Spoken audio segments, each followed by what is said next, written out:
Cheers. Kentucky bourbon distilleries are used to getting a lot of visitors.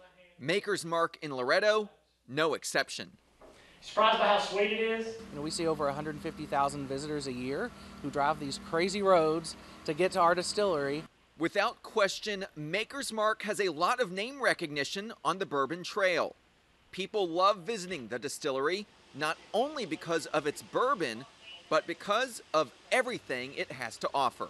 They're looking for that quintessential Kentucky experience. You get the rolling hills, the curvy roads, and then you get to look out at this beautifully landscaped property, the historic buildings, and then you get to sip a little bit of bourbon. Perfect. Pull it out, turn on its side, twist, twist, twist, twist. Keep twisting, keep twisting, and set it down. Perfect. Of course, a unique part of a visit to Maker's Mark is when guests get a chance to dip their own bottles in the famous red wax. It's like these grown adults in a kid in a candy store dipping their own bottles, dipping it into that wax and making their own mark on that bottle that they're gonna tuck away.